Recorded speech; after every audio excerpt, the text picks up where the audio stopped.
Habemos papa. Ahora sí, rápido se resolvió esto. Cuando nos estábamos acomodando para hablar del cónclave, sale la humata blanca. Habemos papa, profesor. Fumata bianca. Ah, pero fumando. Fumata. Sí, Pero si es humata, puede ser la humareda blanca. No, es fumata. Fumata bianca. Es así. Está bien, entonces. Dale para adelante, profesor. Bueno. ¿Quién será el nuevo papa? Bueno, está todo el mundo a la expectativa de la identidad del papa. El ceremonial es después que se termina la votación que se da en el cónclave, ¿no? Sí. Se produce este ritual para anunciarle a los feligreses que ya se ha electo un papa.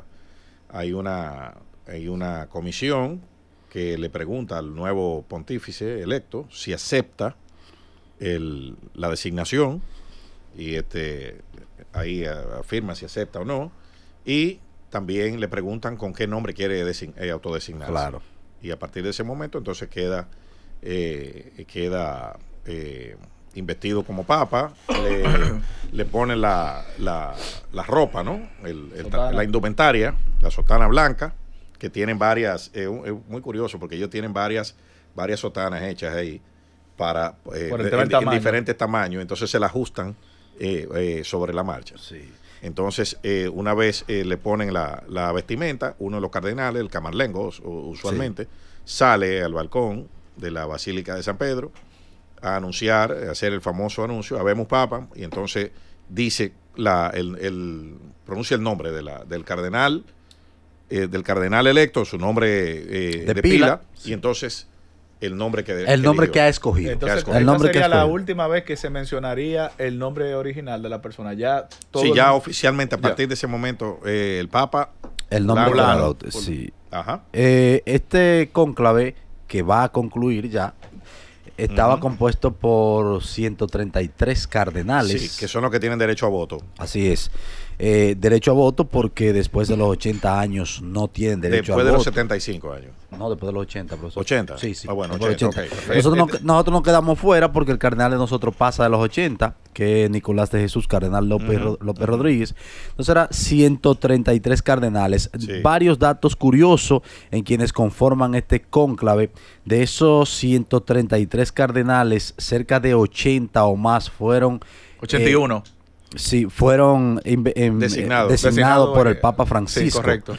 Lo que ha de entender que, según las probabilidades, quizá unos de esos designados por el Papa Francisco sea el nuevo Papa. Bueno, tenía 89 boletos en la tómbola. Sí, muchas personas dicen que el Papa Francisco armó un muñeco bueno y estrategia política, porque cuando uno ve la película Cónclave que estuvo en los cines recientemente, uno se da cuenta de que ahí, en ese escenario, ahí hay que llegar a acuerdos puntuales, hay que ceder, hay que ejercer el liderazgo, y nada, vamos a tener en breve momento el nombre del Papa 267. Y adentro se arman varios proyectos papales. Yo digo, dentro de esa cuota del antiguo Papa Francisco, y eso divide el voto y hace que gane la el colegio cardenalicio. Ahí en el papado,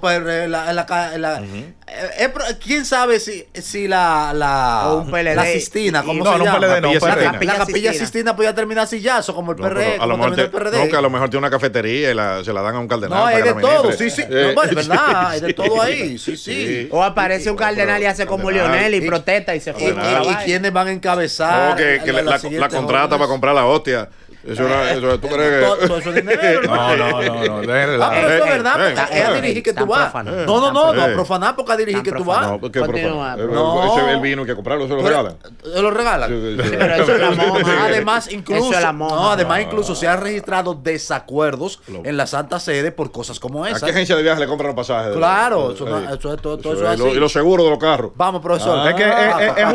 Bueno, señores, el Vaticano es un estado. Es que el Vaticano es un estado, es un gobierno. Tenemos papa, vamos. Y hay un gabinete, un secretario de Estado. A lo mejor hay uno que dijo, yo voy a votar por ti, pero tienes que mandarme como representante para República Dominicana, por ejemplo. Por ejemplo, miren. Tiene que darme bien nombramiento para mi gente. Claro. Pero eso es lo que voy a decir ahora. No es mentira. Mira, el Papa Francisco, dime, el colegio cardenalicio tiene 252 miembros. de los cuales 149 fueron nombrados por el Papa Francisco. Sí. Oye. Pero hay un tema también, Eliseo. Perdón, Hansel. 62 por Benedicto XVI y 41 por Juan Pablo II. Sí. Además de los 133 cardenales, de esos 252 que dije, 133, como acabamos de decir, tenían derecho al voto. De esos 133, 108 habían sido designados por el Papa Francisco. O sea que él controlaba, tenía una mayoría absoluta.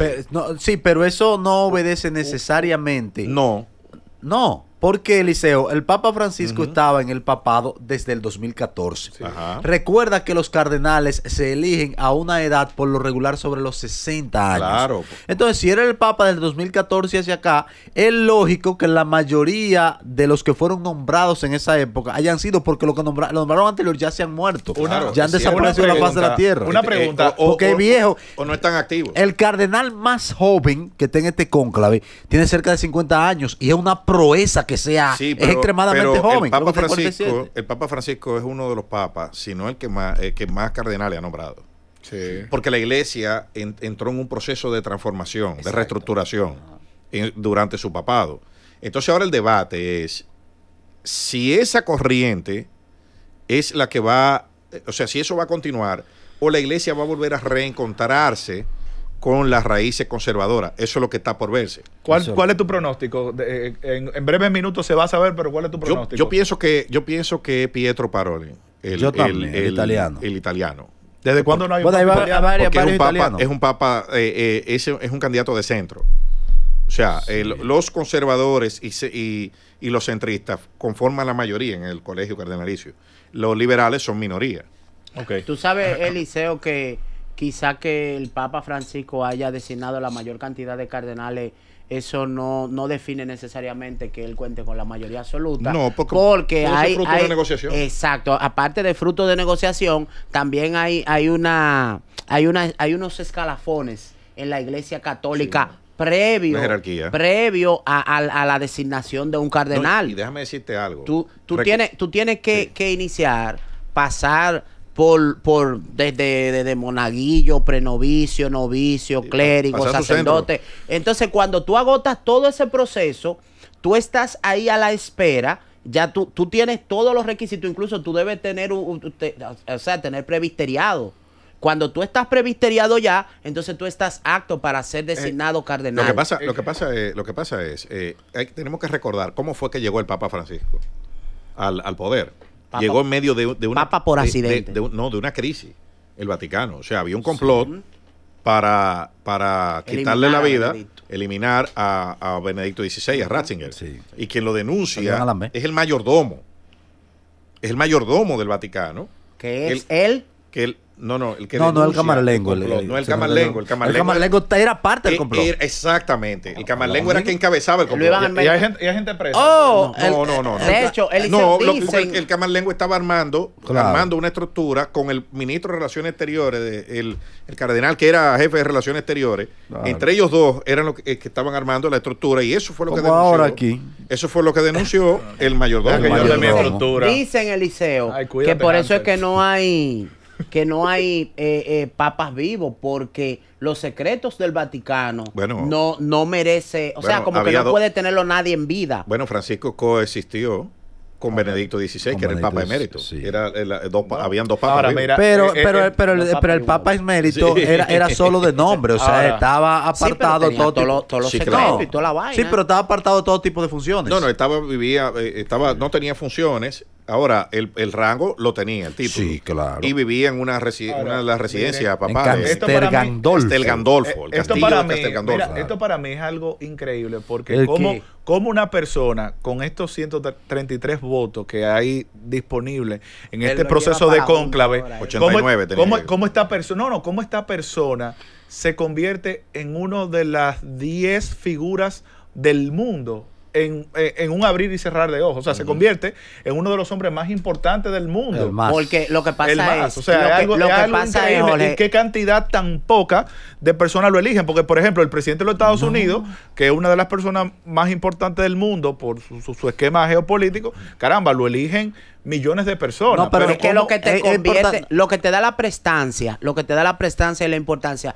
no es la representatividad que te elija, sino el cargo que tú ocupes. Es importante señalar, Jonathan. Sí, yo sé, tú tienes razón. Sí, pero claro. Porque, te digo, exacto, la simbología y el poder que representa ser el representante de Dios en la tierra, que es el título que recibe el Papa. Lo que pasa es que el Vaticano, señores, es una estructura que ha sobrevivido por sus tradiciones. Sí. Usted puede creer o no creer, o ser religioso o no. Eso.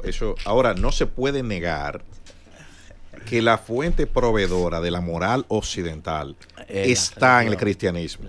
Correcto. ¿Entiende? O sea, independientemente de usted cree o no, las bases sociales, y eso es lo que está en juego en el mundo ahora. Ese debate que hay en cuestionar todo lo que el orden social establecido, e incluso hasta el orden biológico, que está justificado de forma en la religión y en la filosofía, es precisamente por querer sacar ese sustrato del que ha dejado el cristianismo en Occidente. Eso tuvo su origen en Constantine, profesor, y Magenta, ¿verdad? El río Milvio, la batalla del río Milvio. Señalar, profesor, que el Papa debe ser electo con 2/3. 2/3 de la cantidad de votantes. Una ley orgánica. En este caso el mínimo el mínimo para pasar como papa para 89 votos. 89 votos. Sí. De 133, o sea, no es tan simple, no es una mayoría simple. De hecho, me llama la atención poderosamente que se haya elegido el Papa en el cónclave tan corto y solo con 4 rondas, 4 rondas. Creo, si la memoria no me falla, que la vez que se eligió con menos ronda fue el Papa Francisco, precisamente, que fue con 5. Te voy a decir ahora. Fue con 5. Lo tenía aquí para precisamente. Ahora fue como muy rápido. Hay cónclaves que han durado hasta años. Sí, en el programa Jessica y punto, tú lo respondiste de una vez. Te voy a decir. Recuerda que yo en un momento... cualquier cosa que él responda. No. Ahora si da un dato que no es aquí. Recuerda que en un momento, cuando nosotros estuvimos conversando eso, yo dije que este iba a ser un cónclave muy rápido. ¿Por qué? Por el tema de las redes. Tú eres vaticanólogo. Espérate. El tema ya tú no eres. No, yo soy vaticanólogo. Las redes sociales. Mire. Tú conocías. Los últimos 10 cónclaves. Ajá. El cónclave de Pío X, 4 días, 7 votaciones. Benedicto XV, 10 votaciones, 3 días. Pío XI, 14 votaciones, 5 días. Pío XII, 3 votaciones, 2 días. Igual que ahora. 3, sí. ¿Este fue 4? ¿Este fue 3 o 4? Creo que la cuarta. Sí. Juan XXIII, 11 votaciones, 4 días. Pablo VI, 6 votaciones, 3 días. Juan Pablo I, 4 votaciones, 2 días. Brindaron una comida y cayó mala. Juan Pablo II, 8 votaciones, 3 días. Benedicto XVI, 4 votaciones y 2 días. También. Por ahí la cosa. Francisco, 5 votaciones en 2 días. Eso puede demostrar debilidad democrática en el seno de la iglesia o fortaleza. Por eso fue que dije al principio que la elección de ahora estaba dentro del promedio. Más o menos.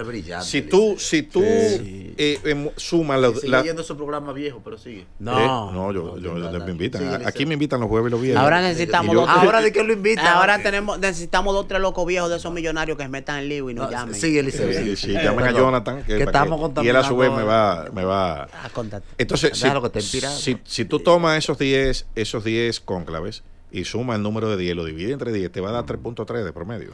O sea, pero la tendencia... ¿Estamos debajo del promedio? Sí, ahora, debajo del promedio de los últimos 10 cónclaves. Sí. Pero si tú ves los últimos 3 o 4... Han sido rápidos en 2 días, 4 o 5 votaciones. O sea que se ha alcanzado un consenso rápido. Es importante señalar que estos cardenales y además también todo el personal que le asistía estaba aislado desde que empezó el cónclave. Ese es ritual. Es el ritual. Esas personas están totalmente aisladas, incomunicadas, sin contacto, incomunicadas. No, incluso Eliseo, los que le asisten los que le asisten en el cónclave, debieron hacer un juramento de silencio. Claro. De, ¿cómo se llama esto? De no divulgar un nada. voto de silencio. De confidencialidad. De confidencialidad, so pena ser expulsado, excomulgado. Por eso fue que sometieron al mayordomo de Benedicto XVI. Tiró para adelante todo. Porque violó ese código de confidencialidad. Un código eclesiástico. Claro. Sí, entonces... Sí. Código Da Vinci. Que no sé, en algún momento eso tendrá que cambiar, sobre todo en este tiempo donde la transparencia. Pero ¿cómo que cambia? No. En algún momento. Pero que eso es una institución que tiene miles de años. La fortaleza de esa institución es eso. Y que eso es parte del ritual, incluso hasta de la tradición y de la cultura católica. Si cambian eso de que echando un papelito puede traer problemas. Y yo creo que eso es parte incluso hasta de la incertidumbre y el fortalecimiento de la religión. Ahora bien, y todo eso. Por ejemplo, en esta época, ahí concuerdo algo con Hansel, no de toda profundidad, pero un documental que tú lo puedas ver en una plataforma de esta de streaming que refleje los cardenales, qué sé yo, charlando, dando algún tipo de testimonio neutral y luego terminando con la conclusión, que es el anuncio, no lo vería mal porque ayudaría a conectar a la iglesia con miles de personas. Algo muy superficial, sin profundizar. Como el proceso, como que llegando de viaje. Tú sabes que ahí se dan negociaciones. Muy neutral. Claro. Tú sabes que si ahí se dan... El cardenal Tagle, el cardenal de las redes sociales. El de Filipinas. Sí. Es uno de los que suena para ser papa. Por ejemplo, llegando allá, algunos ellos llegando allá aterrizando, o sea, con alguna plataforma. Tú sabes, Jorge, que si se comienza, llegando a temporada Italia, si se comienza a filtrar información de cómo son las negociaciones, de cómo se hacen las cosas. Eso no es, Jonathan. Espérate, probablemente se pierda un poquito de respeto a la solemnidad del hecho. Yo no dije que era eso. ¿Por qué? No, pero si tú comienzas dejando entrever algunas señales, la gente va a pedir más y más, porque las conquistas van creciendo. Cuando tú logras una conquista, ya tú quieres la siguiente, nadie se frena. Y cuando se exterioricen todas las negociaciones, y ponme aquí, ponme allí, dame esto, quítame aquí, bájame a fulano, ya ahí el respeto por la solemnidad de la iglesia y del cónclave se va a perder, porque es una negociación. Pero es que esas informaciones, esas negociaciones son desconocidas para nosotros, vamos a decirlo de alguna manera, los simples mortales. Pero para los allegados a los cardenales no son tan ocultas. Tú puedes estar seguro que inmediatamente murió el Papa Francisco o se sabía que su desenlace iba a ser pronto.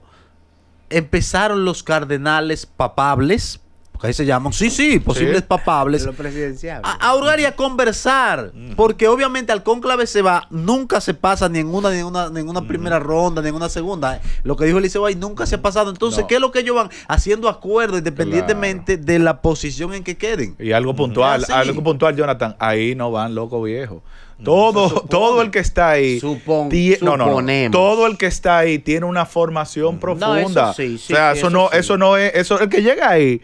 Esos 133 que están ahí, esos son personas que tienen estudios, que han hecho tratados, eso no es tan sencillo. Eso no es como el comité político poniendo a Dios. No, el último. ¿Por qué tú tienes que estar siempre van al PLD de estos muchachos? Poniendo a Dios. Pero tiene una fijación. Sí, tiene una fijación. Miren. Eso es tan lo de los preparativos para sustituir al Papa. Eso comenzó en el año 2021, cuando no se sabía que el Papa se iba a enfermar. Del 2021 hay hubo un evento en Roma que se denominó la Cena de los Cuervos. ¿Eso fue una kermés? No. ¿Vendían comida? Fue la Cena de los Cuervos, que se dicen, algunos dicen que fue en 2021, otros dicen que fue en 2023, pero se dio en esa franja temporal. Cada vez que yo ceno con el equipo político. Sí. Eso fue Danilo que puso eso cuando cenaba con ustedes. Con ese cuervo. La cena con los cuervos. Ese cuervazo de Continúa. ¿Qué pasó con la cena de los cuervos? Es más, eso le dijo Danilo cuando estaban cenando ustedes, el comité político inscribiendo candidatos y ustedes comiendo, tú, Juan Ariel y ese grupito. Esa era la cena de los cuervos. El almuerzo. ¿Qué cositas comieron pollo en la cena de los cuervos?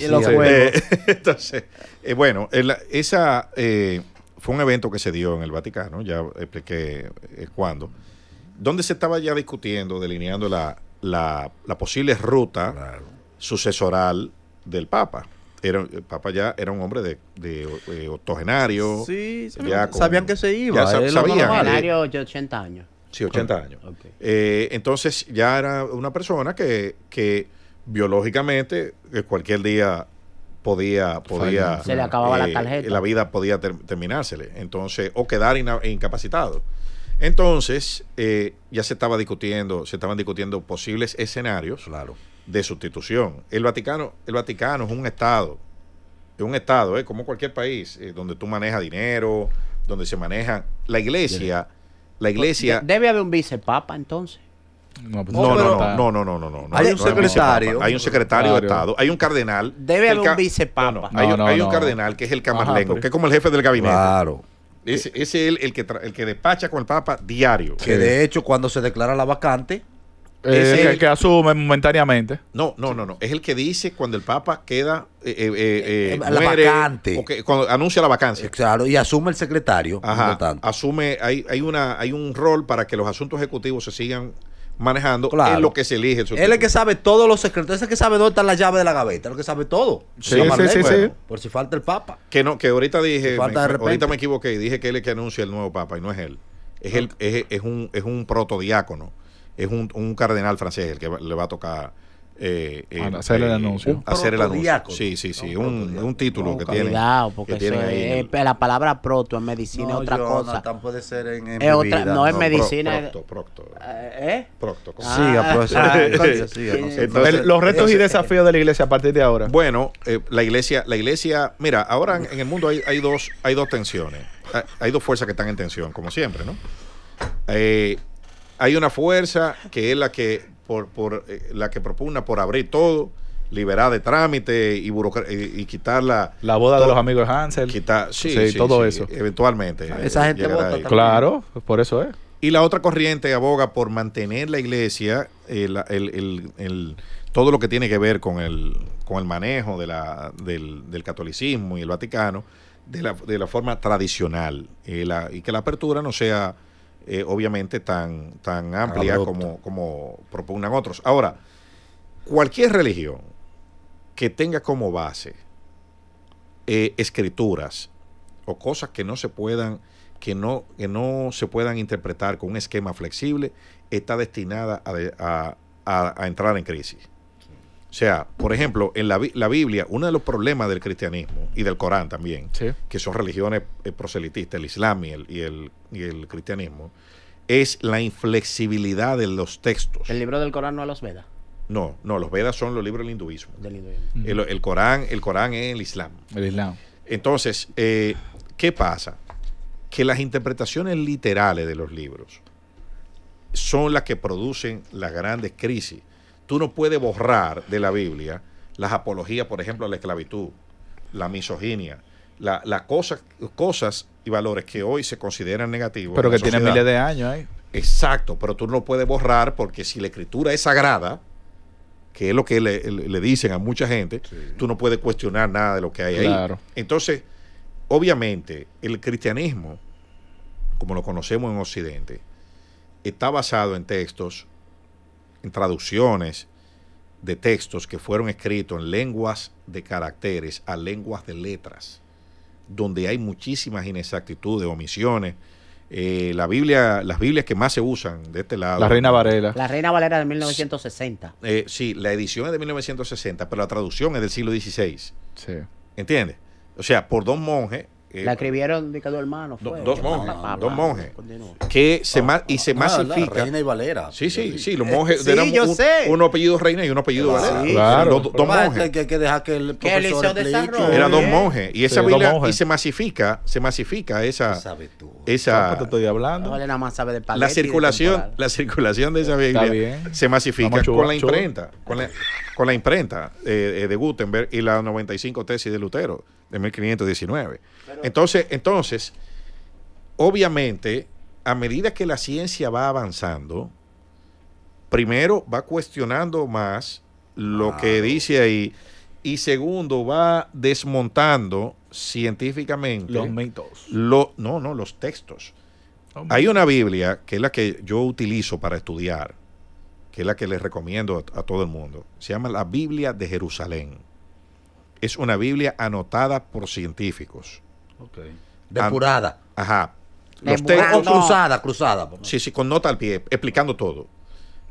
Antropólogos, sociólogos, historiadores, explicando la terminología y la diferencia en cada Biblia. Yo, mira, esto en la Biblia de Reina Valera dice esto, pero el término es este. Y eso es porque se encontró en un rollo de tal sitio. ¿Entiendes? O sea, no sería, profesor. Es una iglesia científica. Esa parte de las incongruencias no sería porque la Biblia fue escrita en épocas diferentes por hombres que vivieron, valga la repetición, épocas diferentes, incluso que muchos de ellos no eran ni siquiera quienes escribieron su libro. No sabían escribir. El libro de Pablo, el asesino, quien lo redacta es Lucas. Entonces, es que lo que sabían escribir eran solo dos. Entre los 12 apóstoles, que era Judas y Lucas. Entonces, es lo que te digo. Entonces, si vamos a traerlo. ¿Y por qué no hay evangelio según San Judas? Hay un evangelio de Judas. De Judas, porque estaba Judas Tadeo, el patrono de lo imposible, y estaba Judas Iscariote. Pero es el que besó al tipo. Sí, pero el evangelio es de los evangelios apócrifos, porque ¿qué es lo que pasa? Biblia, cuando a nosotros nos dicen Biblia, nosotros vemos, nos imaginamos un libro. La Biblia es un metatexto. Un metatexto es una colección de textos. Entonces, Biblia, el libro en griego clásico es biblo. Biblia es libros. Pero cuando mutó al latín y del latín a las lenguas occidentales, se quedó Biblia para una sola compilación de libros. Esos libros tienen poca interreferencia entre sí. O sea, un libro no te habla del otro. Correcto. Eso uno. Son 4 evangelios: Mateo, Marco, Lucas y Juan. Hay evangelios que son apócrifos, pero que no están en esa recopilación inicial que se hizo después del Concilio de Nicea en el siglo IV después de Cristo. Esos evangelios no están ahí porque se entendía que no estaban hechos para estar ahí. Por ejemplo, hay un evangelio que es el evangelio de Tomás, que es un evangelio apócrifo, no está en esa compilación, que solo contiene citas atribuidas a Jesucristo. O sea, la palabra, o sea, lo que es la palabra de Dios no está como incorporada como un evangelio. Perdón, Jonathan, te debo dar. La Biblia tiene, en esa compilación, hay libros de diferentes categorías. Por ejemplo, están los Pentateucos, que son los primeros 5 libros. Génesis, esos son Génesis, Éxodo, Deuteronomio, Levítico y Número. Exactamente. Esos 5 primeros libros son lo que conforma la Torá, que es el libro sagrado. Claro. Sí, no la cayó presa ayer, está con H. La Torá. Oye, charlatán, la Torá. Yo he hablado. Que es el libro de los judíos. Yo he hablado. Exacto, el libro, no te reíste. El libro de los judíos. Pero hay libros, señores, mira, hay libros en la Biblia que son históricos, reyes, jueces. Hay libros que son poéticos, Cantar de los Cantares. O sea, hay varios hay epístolas que son cartas. Y en la Biblia que tú recomendaste ahorita, en la Biblia que tú recomendaste ahorita, hay también aportes científicos tratando de describir cosas que parecen imposibles de hacer, por ejemplo, como la separación del mar por Moisés. Bueno, lo que pasa es que por donde cruzó Moisés, por el estrecho, es el estrecho de Tirán, que está en el este del Mar Rojo, en la península, en la parte este de la península de Sinaí. Ajá. Si ustedes ven un mapa, en el norte del Mar Rojo, en el brazo oeste, se va al canal de Suez, y en el brazo este termina en Israel, y por ahí fue que pasó Moisés, por el estrecho de Tirán. Por ahí fue que se tiran. Sí. Political.